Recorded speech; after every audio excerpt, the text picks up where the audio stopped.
제가 안식기간을 가지면서 시골도 가보고 또 교단도 다른 교회도 출석해보고 예배를 직접 인도해 보기도 하고 그런 시간들을 가지면서 한 가지 마음에 때로는 울분도 일어나기도 하고 또 기쁨도 있기도 합니다. 그것은 교회가 세상이냐 하나님의 나라냐라는 부분입니다. 왜냐하면 설교자가 세상 이야기만 잔뜩 하는 교회들, 제가 앉아있다가 이게 세상인가 하나님의 나라인가 자리를 박차고 뛰쳐나오고 싶은 마음이 생길 정도입니다. 이래도 아멘 저래도 아멘 그럽니다. 여러분, 저는 오늘까지 수십 년을 여러분과 함께 예배를 드리면서 항상 마음에 듣든지 아니 듣든지 좋아하든지 싫어하든지 재미있게 듣든지 지루하게 듣든지 저에게 주어진 사명은 이건 하나님의 교회니까 여기는 세상 이야기를 하는 곳이 아니고 하나님 이야기를 하는 곳이다. 하나님의 말씀을 전하는 곳이다 라는 마음으로 여러분에게 말씀을 강론하고 있습니다. 짧은 30분 정도에서 얼마든지 저도 재미나게 세상 이야기도 할 수 있고 교회들 다녀보니까 그 하하호호 하면서 좋아하는 걸 보면서 참 울분이 나기도 하고 때로는 가슴이 아리기도 하고 한국 교회가 정말 세상이 되어가는 것 아닌가 안타까운 마음을 가져봅니다. 아마 여러분들도 다른 교회 출석을 하시면 당장에 말씀 듣는 시간에 그걸 분별을 할 겁니다. 그러므로 조안해서 여러분, 우리는 하나님의 나라고 하나님의 교회입니다. 이곳은 세상 이야기하는 곳 아닙니다. 그러려고 하면 방송국 찾아가고 세미나 하는 곳 찾아가고 TV 보는 자리에 앉아있는 것이 훨씬 더 유익입니다. 여러분, 조안에서 이 30분 동안 설교를 들을 때 때로는 지루하기도 하고 때로는 어렵기도 하고 때로는 잘 이해가 안 되는 말씀일지라도 꼭꼭 짚어 하나님 앞에 전하는 자가 밤잠을 설치면서 준비하고 고민하고 그러면서 하나님의 말씀만 전하기로 작정을 하고 이 자리에 선다는 것을 잊지 마시고요. 수십 년을 저와 함께 시간을 보내셨으면 아마 제 마음이 어떠한가를 잘 이해를 하실 것입니다. 주 안에서 말씀에 대한 울분도 있고 하나님의 나라에 대한 갈급함도 있고 그러면서 하나님의 나라로 세워가는 그런 하나님의 교회가 되기를 간절히 바랍니다. 우리가 한 달 동안 히브리서 성경을 묵상했죠. 제가 7월 3일에 말씀드리면서 이 말씀은 요한계시록만큼이나 어렵다. 많은 성도들이 그냥 건너뛰고 싶다. 왜냐하면 구약을 많이 인용하면서 비교를 많이 하기 때문에 하나님의 복음에 대해서 충분히 이해가 되지 않는 분들은 참 묵상하기 어려울 것이다. 그러나 꼭꼭 씹어서 다시 한번 씹고 싶어서 이 말씀을 한 달 묵상하면 유익이 될 것이라고 제가 말씀드린 적이 있습니다. 이 말씀이 이미 묵상이 끝냈기 때문에 한결 오늘 정리를 좀 할 참인데 여러분들이 듣기에 좀 수월하게 들리게 될 겁니다. 묵상하신 분들이라면.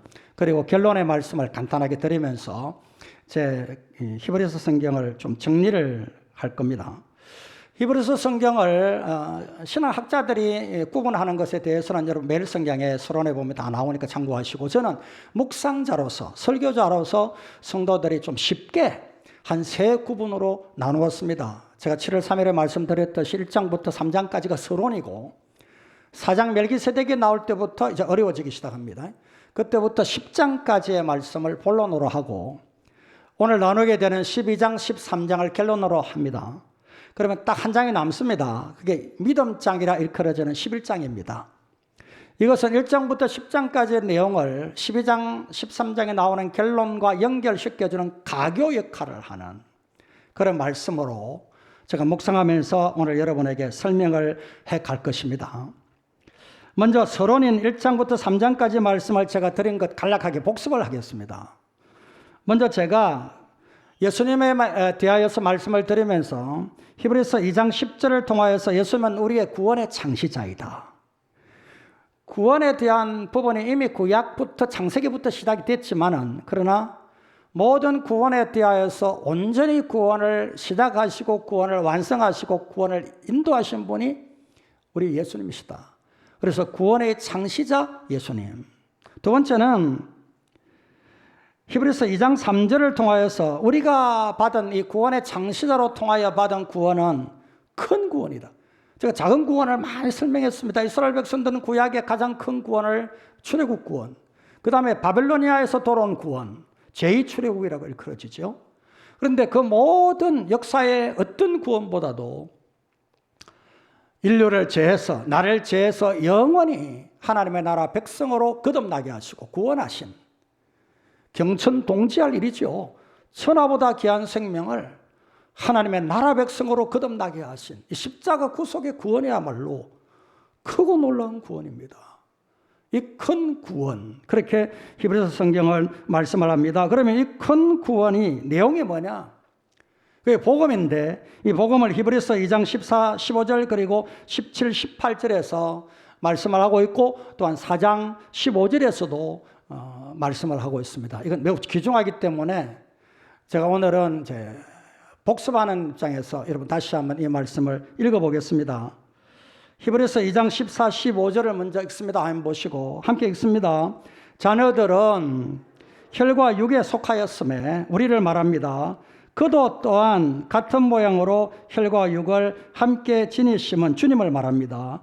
죽음을 통하여 죽음의 세력을 잡은 자 곧 마귀를 멸하시며 15절에 또 죽기를 무서워함으로 한평생 매여 종로로 타는 모든 자들을 놓아주려 하심이니, 이게 이제 복음입니다. 예수님께서 십자가 지신 것은 우리하고 똑같은 참된 사람으로, 죄 없으신 사람으로 오셨습니다. 그래서 히브리서 1장 1절에서는 이 마지막 때의 아들로 말씀하신 것, 그리고 요한복음 성경에서는 말씀이 육신이 되어 우리 가운데 오신 분, 이분이 바로 예수 그리스도시라는 것을 분명히 성경에 말씀하고 있고, 오늘 또 히브리서에도 예수님의 복음에 대하여 밝히고 있습니다. 히브리서 2장 17, 18절을 다시 한번 읽습니다.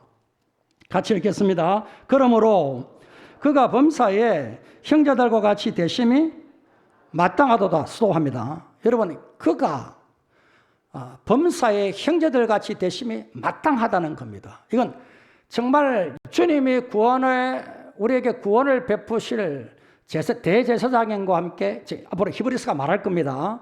그리고 아울러서 그분 자신이 어린 양 되셔서, 속죄의 양이 되셔서 십자가 지시는 것은 그분이 흘린 피가 신의 피 아닙니다. 하나님의 피가 아닙니다. 그럼 언어 자체가 성립이 안 되는 말입니다.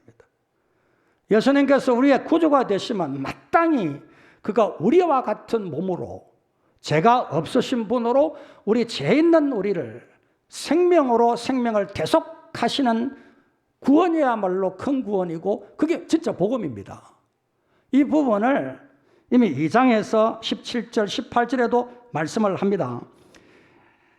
그가 범사의 형제들과 같이 되심이 마땅하다는 겁니다. 그렇지 않다면 우리의 구주일 자격이 없다는 겁니다.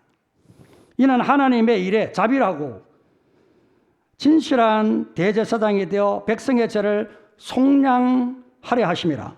그가 시험을 받아 고난을 당하셨은즉 시험 받는 자들을 능히 도우실 수 있느니라. 4장 15절에는 범사에 우리 주님이 우리와 같이 시험을 받으셨는데 우리를 동정하기 위하여서, 그러나 예수님은 죄가 없으신 분이시다, 그렇게 분명히 복음을 말씀하고 있는 겁니다. 자, 이 큰 구원 받았습니다.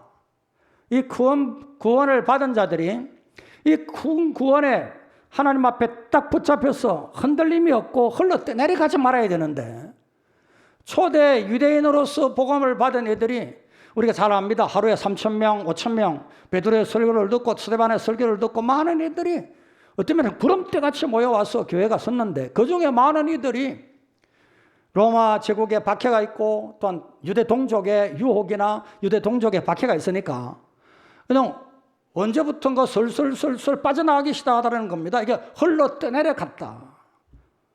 그래서 배교하는 이들이 노골적으로 생기는 것도 문제지만은 무의식적으로 그냥 어려우니까, 그냥 동족이 자꾸만 유혹하니까 그만 다시 구약 율법으로 돌아가게 되므로 그들을 보는 안타까운 마음이 이 히브리서 기자에게 생긴 거예요. 그래서 다시 한번 이들에게 하나님에게 꼭 붙어 있어라. 흘러떠내려가지 말거라. 이 큰 구원을 받았는데 왜 흘러떠내려가면서 생명을 잃어버리고 있느냐? 너무 안타까워서 바로 히브리서 성경을 기록하게 되었다라고 우리는 볼 수가 있는 겁니다. 이제 두 번째 본론으로 들어갑니다. 4장부터 10장까지를 간단하게 정리를 할 참인데 여기에는 매우 복잡하게 이론이 전개가 됩니다. 전개가 되는데 그 내용을 다 듣고 어려우니까 차치하고 하나만 정리를 하겠습니다.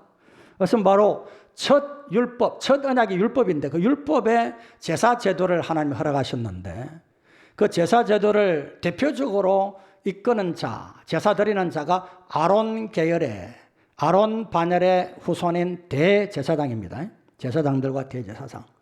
그런데 우리 주님이 십자가에서 우리의 죄를 구속하시는 구원의 제사를 드리는 일을 그 구약을 갖고 이야기하는 이들에게 우리 주님이 그럼 예수님도 대제사장이냐 이렇게 물을 때에 답을 해줘야 되잖아요. 그래서 구약을 인용해 옵니다. 시편 110편 4절에 예수님은 멜기세덱의 서열을 따르는 대제사장으로 우리 가운데 오셨다라는 말씀이 있습니다. 그런데 그 말씀을 인용해 와서 예수님이 바로 우리를 구원하시는 십자가에서 자기 몸을 희생제물로 그리고 그 자신이 대제사장이 되셔서 우리를 죄에서 구속하는 구원에 대하여서 이제 옛 대제사장인 율법 아래에서의 속죄제물과 동물제사지요. 아론이 대표가 되는 대제사장과 십자가에서 우리의 죄를 그 몸으로 단번에 들이시고 영원히 우리 죄를 구속하신 예수님과 비교를 하면서 이렇게 말씀이 전개되어 가는 것이 바로 4장부터 10장까지의 본론입니다. 유대인 성도들을 대상으로 하기 때문에 그러한 설명이 이루어지고 있는 것을 봅니다. 이 부분이 이제 현대 우리가 유대인도 아니고 율법에 대해서도 잘 알지도 못하고 이렇게 오직 예수를 믿음으로만 구원받은 우리다 보니까 이게 이제 좀 성경스러운 어려운 문화거든요. 어려운 말씀이거든요. 그러다 보니까 히브리서 성경이 묵상하기가 좀 까다롭기도 한 부분이 있습니다. 짧게 정리해 드리겠습니다. 바로 히브리서 9장 23절과 또한 히브리서 10장 1절을 보면 바로 구약 제사와 아론 대제사장을 비롯한 그 후손들의 제사 드림에 대하여서 이건 하늘에 있는 것들의 모형이다. 그리고 아울러서 십자가 복음의 그림자와 형상이다. 그러니까 예수님이 앞으로 오셔서 십자가에서 대제사장으로서 그 자신의 몸을 어린 양으로 삼아서 우리를 영원히 온전하게 구원하시고 하나님의 나라 백성 되게 하실 것에 대한 예표요, 모형이요, 그림자이다. 이 부분 아마 여러분이 설교를 들으면서 자세하게 잘 이해가 되셨으리라 봅니다. 그러다 보니까 예수 그리스도의 온전한 영원한 효력을 가지는 제사에 비하면 불완전하다라고 비교를 하는 겁니다. 여기에서 우리가 자칫 잘못하면 오해를 할 수 있습니다. 구약 제사가 그러면 불완전하다면 구약 제사가 필요 없었을 것 아니냐 그러면 그건 아닙니다. 구약 제사가 왜 불완전하다 하느냐 하면 예수 그리스도의 십자가에서 우리의 죄를 대속하신 생명으로 생명을 대속하신 그 제사에 비하면 불완전한 부분이 있더라라고 비교를 하는 것이죠. 그래서 성경 말씀 히브리서 성경에 보면 예수 그리스도의 십자가 구속의 제사는 완전하였다. 불완전한 부분을 온전케 하신 제사다. 그렇게 히브리서 9장 28절 이하에서 말씀합니다. 이와 같이 그리스도도 많은 사람의 죄를 담당하시려고 단번에 들이신 바 되셨고 구원에 이르게 하기 위하여 죄와 상관없이 자기를 바라는 자들에게 두 번째 나타나시리라. 십자가에서 죽으실 뿐 아니라 장사 지난 바 되었다. 사흘 만에 부활하시고 하나님 보좌 우편까지 승천하셨기 때문에 이제는 두 번째 우리에게 나타나실 주님이시다 라는 걸 말씀하고 있고요. 그 다음에 히브리서 10장 10절에는 이 뜻을 따라 예수 그리스도의 몸을 단번에 들이심으로 말미암아 우리가 거룩함을 얻었노라. 14절에 그가 거룩하게 된 자들을 한번 따라합니다. 한 번의 제사로 영원히 온전하게 하셨느니라. 믿으십니까?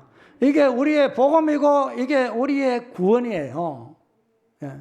자신의 죄 없는 몸으로 참된 생명으로 우리의 죄 있는 우리를 용서하시고 구속하시고 한 번 단번에 그 생명을 대속하심으로 말미암아 자신의 대제사장이 되심으로 그 영원히 그 제사가 효과 있게 한 그 속죄가 효과 있게 된 것은 그로 인하여 부활하시고 승천하신 다음에 하나님의 보좌 우편에서 지금도 우리를 위하여 구원을 보정하여 기도하시고 다시 마지막 때 이 땅에 재림하여 오셔서 너 잘했다 라고 칭찬하시면서 영원한 하나님의 나라를 이루어 주실 것, 그분이 바로 우리의 구주시다 라는 것을 구약의 짐승제사와 대제사장 아론 계열의 대제사장과 비교를 해가지고 설명해 주는 것이 바로 4장부터 10장 본론이라 일컬어지는, 제가 그렇게 구분을 한 겁니다.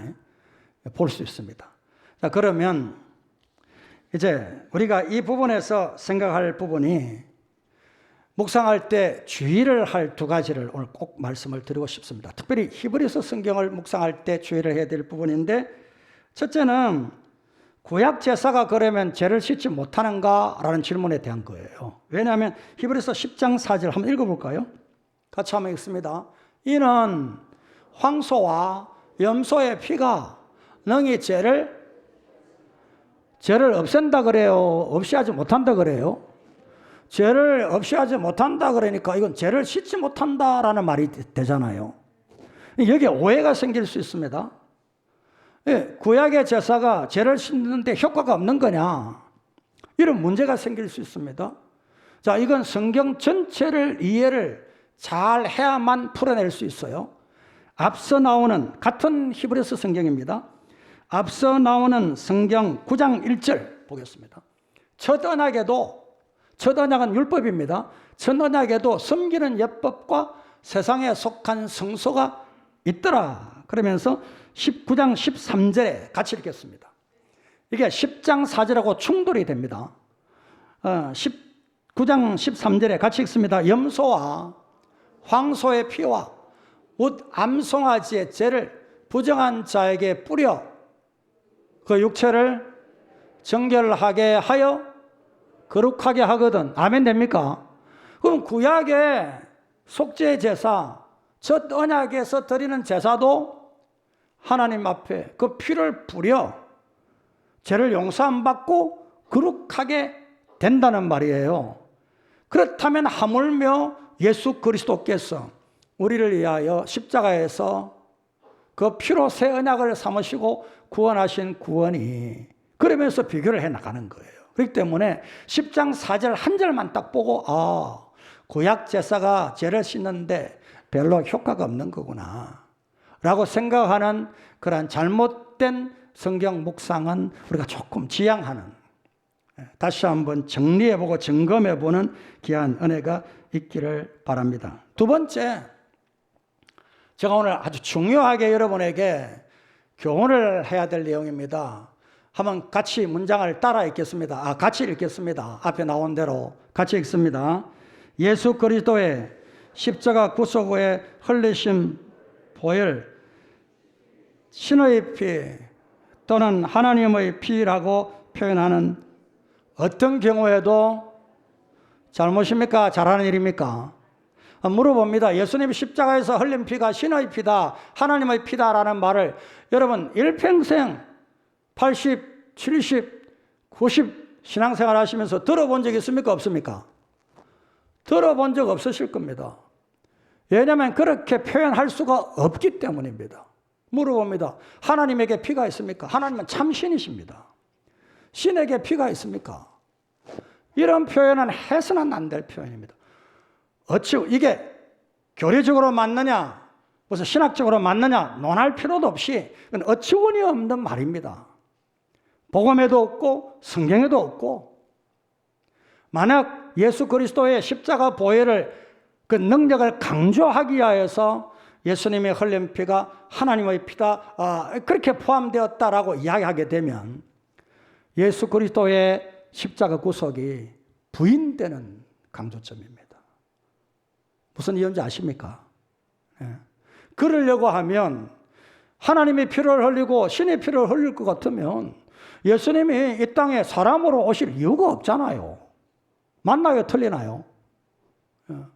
진짜 그 말대로 하면 하나님의 피 흘리면 끝나는데, 말라고 예수님이 동정녀 마리아의 몸에서 어린아이로 태어나시고 30년 동안 육신으로 우리 가운데 2장에 나온 15장 16절 또 17, 18절처럼 한결같이 우리와 똑같이 시험 받으시고 고통을 받으시고 십자가에 고난 받으시고 그럴 이유가 뭐 있습니까? 그렇기 때문에 이것은 여러분의 기억이나 여러분의 마음에서 성령께서 깨끗하게 지워주시는 은혜를 기도합니다. 여러분이 이 부분에 있어서는 만약에 이해가 안 되거들라 많이 토론을 해보시기를 바랍니다. 주 안에서 하나님의 은혜가 함께하는 귀한 시간이 되기를 바랍니다. 이제 히브리서 11장 네 번째, 히브리서 11장의 믿음장인데 그 믿음만 강조하면 곤란합니다. 왜냐하면 히브리서 11장의 시작은 10장 38절부터 나옵니다. 나의 의인은 믿음으로 말미암아 살리라 하는 말씀인데 이게 하박국 2장 4절을 인용한 말씀이에요. 이게 이제 히브리서 성경의 특징 중에 하나죠. 구약을 계속 인용하고 또 복음을 이야기하고 그랬는데 바울 사도가 갈라디아 성경이나 로마서에서 이 하박국 2장 4절 의인은 오직 믿음으로 말미암아 살리라라는 믿음을 인용을 했는데 바울 사도가 로마서나 갈라디아서에서 인용하는 믿음은 믿음 그 자체, 오직 믿음, 그 믿음 그 자체를 인용을 했습니다. 그런데 히브리서 11장에서 믿음장에서 하박국의 믿음에 대한 부분을 인용할 때는, 옮겨올 때는 믿음 자체를 이야기하는 게 아니고 그 믿음을 가진 자들이 일평생 동안 신실하게 고난을 이겨가며 인내하면서 하나님 앞에 살아낸 그 믿음의 실제, 믿음의 삶을 말하기 위하여서 이 하박국 성경을 인용을 한 겁니다. 이해되십니까?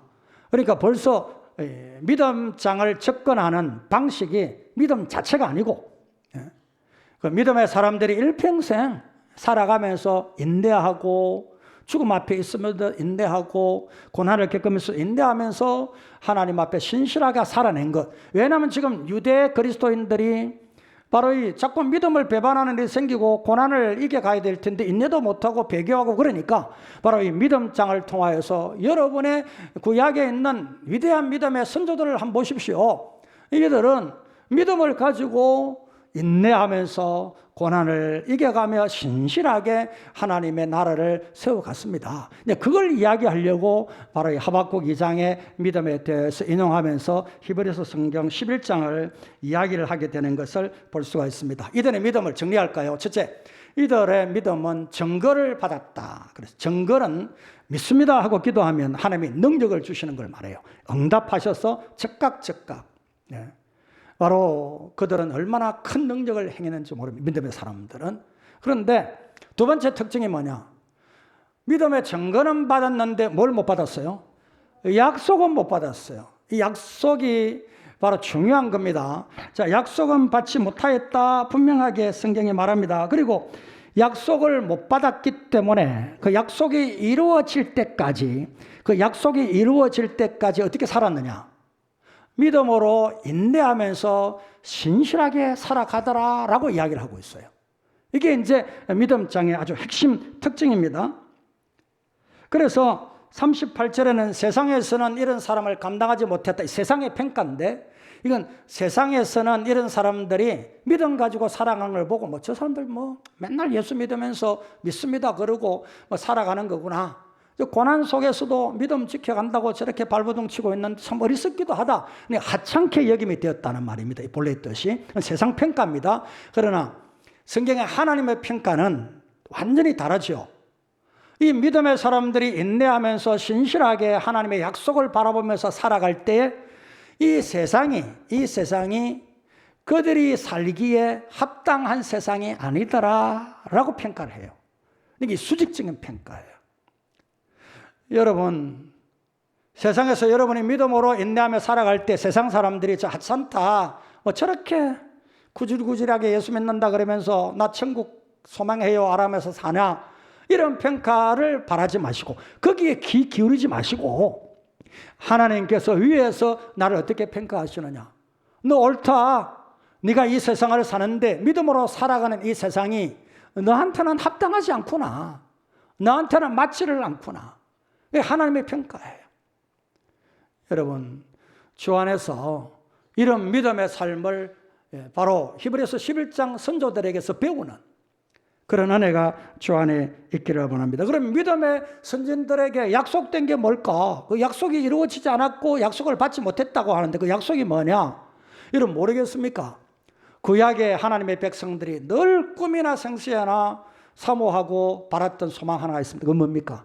메시아입니다. 메시아. 그들이 받은 약속, 이루어지지 않는 약속은 예수 그리스도이십니다.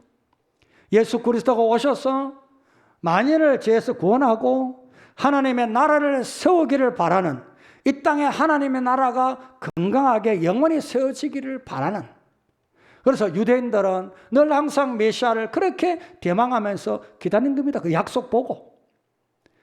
여러분, 주 안에서 우리에게 주어진 약속이 무엇입니까? 이제 놀라운 결론이 우리를 향합니다. 오늘 성경 40절, 히브리서 11장 40절을 같이 읽겠습니다. 좀 집중해서 한번 읽어보시기 바랍니다. 같이 읽습니다. 이는 하나님이 우리를 위하여 더 좋은 것을 예비하셨은즉, 잠깐 봅니다. 다시 앞서 이는 하나님이 우리를 위하여, 우리가 누굽니까? 믿음의 선조들입니까? 우리들입니까? 우리들입니다. 지금 우리들입니다. 방향이 완전히 급선회되어서 이전에 믿음의 선조들의 믿음을 이야기하다가 이제는 우리들을 향합니다. 당시에 히브리서를 받는 당시의 성도들을 향하는 겁니다. 이는 하나님이 우리를 위하여 뭘 더 예비했습니까? 옛날에 믿음의 선조들이 바라면서 약속이 이루어질 것을 소망하면서 인내하며 살았던 그건 이미 우리 가운데는 이루어졌고, 그들이 바랐던 소망은 예수 그리스도 안에서 이루어졌는데, 이제는 예수 그리스도를 믿고 우리가 지금 소망 가운데 바라보는 것은 그들이 바라본 것보다 어떻다고요? 더 좋은, 더 나은 하나님의 나라를 향하는, 그 예수님이 재림하여 오실 때 이루어질 온전한 하나님의 나라, 그걸 지금 이야기하고 있는 겁니다. 그러면서 결론에 대한 말씀이 주어지는데, 큰 책임, 큰 구원 받았으니 왜 큰 책임을 가져라라고 이야기하는지를 바로 하반절에서 후반절에서 말씀하고 있습니다. 우리가 아니면 그들로, 자 봅니다. 우리가 아니면 이제 우리죠. 우리가 이제 더 나은 소망을 보고 있는, 바라고 있는 우리가 아니면 그들은 누굽니까? 그들은 구약의 믿음의 선조들이에요. 이미 천국 가신 분들이에요. 그들로 뭘 이루지 못하게 했다고요? 온전함을 이루지 못하게 한 거예요. 여기 이제 하나의 쉬운 예로 횃불 들고 경주자가 이어 달리는 경기가 주전 5세기경에 있었다 그래요. 자, 한 100명이 나서서 경기를 하는데 한 10명씩 횃불을 들고 달리기를 시작합니다. 그럼 이어서 또 횃불 들고 달리고, 횃불 들고 달리고, 그러면은 마지막 횃불 들고 달리는 주자가 섰을 때는 횃불 들고 이미 뛰었던 사람이 몇 명이 남습니까? 90명이 있습니다. 그러면 마지막 주자가 뛸 때에 90명이 들어누워서 쉬고 그늘에서 간식 먹고 하하호 그리고 그러고 있습니까? 다 자리에 일어나서 마지막 횃불을 들고 달리는 그 사람을 뜨겁게 열렬히 응원하겠습니까? 그건 자연스러운 현상이죠. 예. 그건 마땅한 일이죠. 그래서 네가 마지막 주자로서 마지막에 잘 달려줘야 내가 힘써 달렸던 그 달림이 온전해진다는 말입니다. 헛된 수고가 안 된다는 말입니다. 그래서 12장 1절에 가보면 이렇게 말씀이 있습니다. 뭐라고 말씀합니까? 이러므로 우리에게 구름같이 둘러싼 허다한 정인들이 있으니. 여러분, 하늘나라에 천군 천사를 보여주시고 요한계시록을 통하여 우리 주님이 우리를 향하여 기도하시는 모습을 보여주시고, 여러분, 구름같이 허다한 앞선 달리기를 열심히 인내하면서 하나님의 나라 약속을 바라보고 살았던, 어떤 이는 순교하기도 하고 어떤 이는 옥에 갇히기도 하고 어떤 이들은 고난을 받기도 하고 하면서 그 약속이 이루어질 것을 바라보고 달린 이들인데, 우리는 이제 그 약속이 성취된 예수 그리스도를 믿음으로 이제 더 나은, 더 바랄 수 있는 하나님의 나라를 바라보고 살잖아요. 이게 지금 하나님의 교회예요. 하나님의 나라, 우리 하나님의 백성들이에요. 만약에 우리가 열심히 인내하면서 주의 재림 때까지 믿음 생활 안 하면 세상 좋아라 그러면서 이곳저곳 기웃거리면서 부자 되고 싶어 그래가지고 하고 빚내가지고 아파트 사고 주식 사고 하다가 갑자기 우크라이나 전쟁이 터지니까 금리가 막 올라가기 시작하니까 이제는 뭐 죽겠다 하고 나자빠지고 그러면서 오늘날 이 땅을 살아가는 그렇게 다 부자가 되기를 바라는 열망만 있는 이런 시대 속에 우리를 두신 이유가 뭡니까? 하나님의 교회에 와서 부자가 큰 소리 칩니까? 제가 가장 싫어하는 일이 우리 삼성교회가 세상에 되어서는 안 된다고 계속하여 여러분에게 호소하고 말씀드리는 게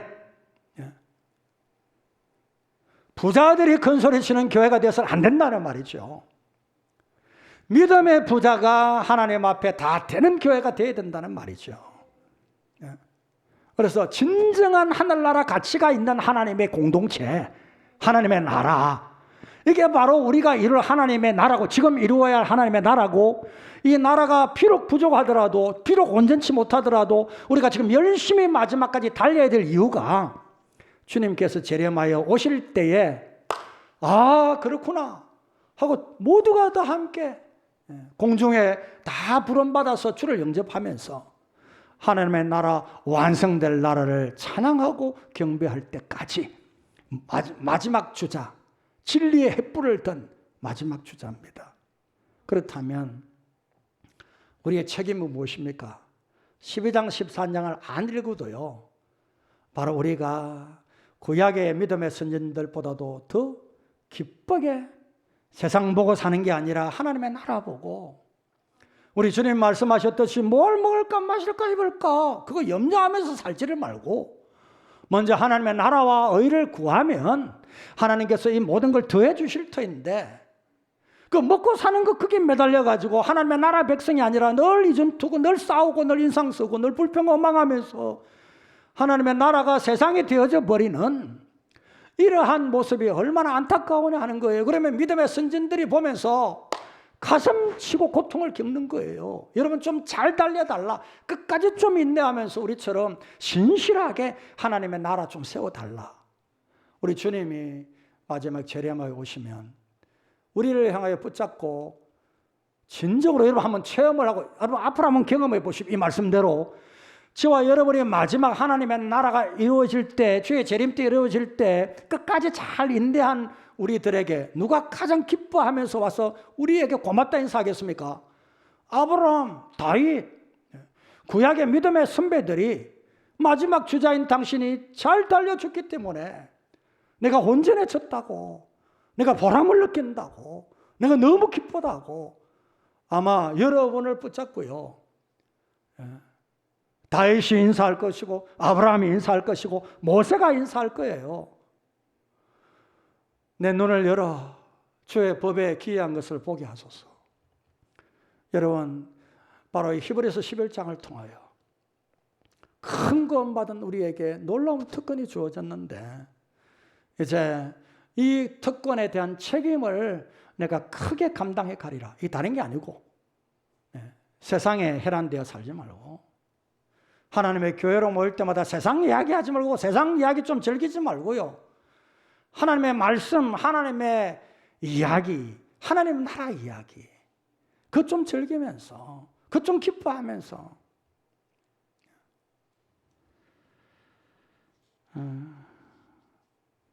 제가 임순봉 집사님 이야기를 가끔 하죠. 제가 왔을 때 7순이 넘으신 분인데 제가 처음 왔을 때 우리 교회 행편을 아시는 분들은 아실 거잖아요. 새파란 젊은 목사가 말씀만 이야기하니까 어른들이 따발총 같아, 따발총. 뭔 말인지 못 알아듣겠다. 그렇게 이야기하셨어요. 그런데 임순봉 집사님을 만났더니 이분이 하신 이야기입니다. 저의 설교를 다 기억하고 토론을 하자는 거예요. 제가 그래서 그때부터 이분 보면서 설교했습니다. 솔직한 이야기로 그 할아버지 한 분 보면서 설교했어요. 98세에 천국 가셨는데 만날 때마다 말씀은 강론을 하는 겁니다. 토론하는 겁니다. 여러분, 이런 이들이 우리 모든 성도들이 되기를 축복합니다. 모일 때마다 말씀이 그러한가 하여 묵상한 것 서로 나누고, 세상 이야기하는 세상 만들지 말고요. 이 교회가 저는 얼마 후면 떠납니다. 그런데 제가 가장 두려운 문제는 이곳에서 그리고 여러분들이 세상 좋아라 하고 하나님의 교회가 세상 만들어지는 그런 작업이 일어날까 가장 두렵습니다. 주 안에서 끝까지 마지막 주자로 횃불을 하나님이 여러분에게 손에 들려주셨으니까 끝까지 잘 달려서 하나님의 나라가 더 건강해지는 그런 은혜가 있기를 바랍니다. 그래서 오늘 12장에 13장에 간략하게 한 5분 안에 두 가지를 말씀을 드립니다. 첫째는 모든 사람과 더불어 화평함과 거룩함을 이루는 것. 이게 화평하면서 거룩하여지는 것. 여러분, 화평과 거룩이 참 어렵습니다. 화평을 하면서 거룩을 잃어버릴 수 있습니다. 사이좋게 지나는데 은혜가 안 됩니다. 경험 많이 하셨을 겁니다. 거룩한 삶을 살려 하니까 사이가 안 좋아집니다. 여러분, 화평함과 함께 거룩함을 이루는 그러한 숙제를 여러분에게 드립니다. 말씀을 따라 살되 화평하고 화평하되 거룩하고 그러한 하나님의 교회로 우리가 책임을 감당해 나가는 은혜가 있기를 바랍니다. 따라합니다. 화평함과 거룩함. 이 단어를 이번 주 중에 중얼중얼 한번 해보십시오. 화평함과 거룩함, 이게 뭘까? 화평함과 거룩함, 이게 뭐냐? 무슨 이유냐? 무슨 뜻이냐? 그러면 성령 하나님이 알려 주실 것입니다. 그래서 오늘 본문에 보면 에서처럼 바로 장자 명분을 헐값에 팥죽 한 그릇에 팔아버리는 이런 엄행, 이게 우상숭배거든요. 하나님의 법을 가볍게 여기는 거거든요. 장자 명분이 뭐 프리우스, 내 지금 배고픈데 팥죽 도 네 가져가라. 그래 버리는 경망됨, 하나님의 말씀에 대한 값없음, 하나님의 말씀을 업신여김. 성경 그 뭔데 뭐 그러면서 콧방귀 끼는 이런 세상의 교회가 되어지지 않기를 축복합니다. 화평함과 거룩함. 그리고 난 뒤에 아울러서 계속하는 말씀이 가정을 소중히 여기고 음행하지 말고 가진 것 족한 줄 알고 그러면서 하나님의 나라 가치로 살아라. 둘째는 가진 것으로 이웃에게 나누는 선행과 복음 증거와 찬송의 삶을 사는 것을 15절 16절에 말씀하고 있는 것을 볼 수가 있습니다. 히브리서 성경에는 제사가 세 종류가 나옵니다. 첫 번째 첫언약 율법에 드리는 속죄 제사, 동물 제사지요. 그다음 두 번째 예수 그리스도의 십자가 구속의 제사. 세 번째 오늘 찬송의 제사, 복음 증거의 제사, 가진 것을 이웃에게 나누어 주는 제사, 삶의 제사입니다. 이게 바로 결론입니다. 그래서 12장 28절에 보면 은혜를 받자라는 말씀이 나오는데 이건 감사하자라는 말과 같습니다. 이제 우리에게 주어진 큰 책임, 이거 꼭 기억하시고요. 여러분, 이 히브리서 성경에 믿음장이 왜 있을까? 한번 믿음장을 다시 한번 읽어보십시오. 이들이 정말 마지막 천국 갔을 때 모세가 달려와서 아유, 삼성교회 아무개 집사님, 아무개 권사님, 우리 주님 재림 때까지 내가 응원을 했는데 끝까지 잘 달려줘서 너무 고맙습니다. 내가 정말 기다렸습니다. 라고 말할 수 있는 하나님의 사람이 되고 우리 교회가 되기를 진심으로 축복합니다. 기도합니다. 우리